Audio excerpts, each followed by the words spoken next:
महेशमती साम्राज्य पर फिर से बाहुबली के वंशज महेंद्र बाहुबली का ही राज है।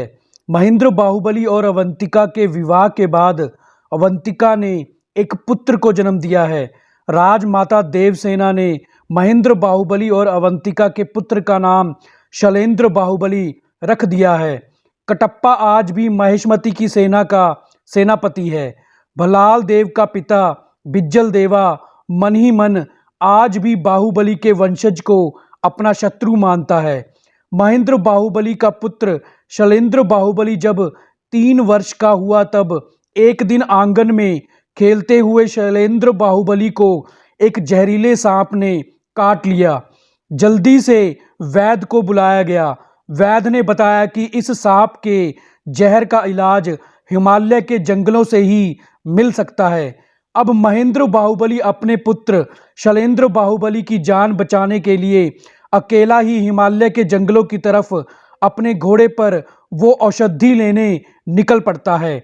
महेंद्र बाहुबली के महेशमती साम्राज्य से निकलते ही कालके साम्राज्य का दुष्ट महाराज हालके, जो उस कालके का पुत्र है जिसको महेंद्र बाहुबली के पिता अमरेंद्र बाहुबली ने युद्ध में मार दिया था, हमला कर देता है।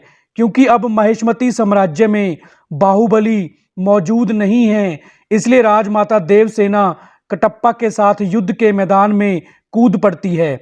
अवंतिका अपने पुत्र जो सांप के डसने के कारण बेहोश अवस्था में होता है को दुश्मनों से बचाती है। हालके एक बहुत बड़ी सेना लेकर महेशमती पर हमला करने आया होता है। दोनों तरफ की सेनाओं के बीच में घमासान युद्ध होता है। बाहुबली के महेशमती में ना होने की वजह से महेशमती की सेना युद्ध में पराजित होने लग जाती है। कटप्पा राजमाता देवसेना को बचाते हुए युद्ध में मारा जाता है। युद्ध हारते हुए देख राजमाता देवसेना अवंतिका को कहती है कि वो अपने पुत्र शैलेंद्र बाहुबली को लेकर महेशमती से कहीं दूर चली जाए। अभी राजमाता देवसेना अवंतिका को ये सब कह ही रही होती है, तभी पीछे से बिज्जल देवा देवसेना की पीठ पर तलवार घुसा देता है। मरते मरते देवसेना अवंतिका को वहां से भाग जाने को कह देती है। अवंतिका अपने पुत्र को लेकर महेशमती से भाग जाती है और देवसेना वहीं मर जाती है। असल में ये सारा षड्यंत्र बिज्जल देवा का ही रचाया हुआ होता है। बिज्जल देवा ने ही उस समय आंगन में सांप छोड़ दिया था जब महेंद्र बाहुबली और अवंतिका का पुत्र शैलेंद्र बाहुबली आंगन में खेल रहा था।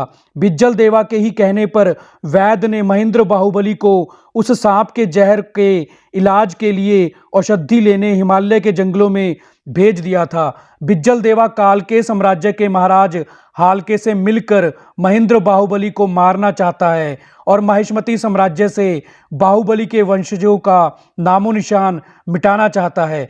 उधर हिमालय के जंगलों में हालके के आदमी बाहुबली पर हमला कर देते हैं। बाहुबली दुश्मनों को सामने देख उन पर एक एक वार करता है और एक एक करके उनको मार देता है। लेकिन फिर जब एक दुश्मन सैनिक महेंद्र बाहुबली को कटप्पा और राजमाता देवसेना की मौत की खबर सुनाता है और ये भी बताता है कि अवंतिका और उसके पुत्र को भी हालके ढूंढ कर मारने वाला है, तब महेंद्र बाहुबली इमोशनल हो जाता है और घायल होने के बावजूद भी दुश्मनों का मुकाबला करके सबको मार देता है। अब महेंद्र बाहुबली हिमालय के जंगलों से वो औषधि लेने चला जाता है, लेकिन तलवार लगने के कारण बाहुबली पहाड़ पर चढ़ते वक्त बेहोश हो जाता है और नीचे खाई में गिर जाता है। तो दोस्तों, क्या आगे की कहानी में महेंद्र बाहुबली उस औषधि तक पहुंच पाएगा और क्या अवंतिका खुद को और अपने पुत्र को हालके से बचा पाएगी?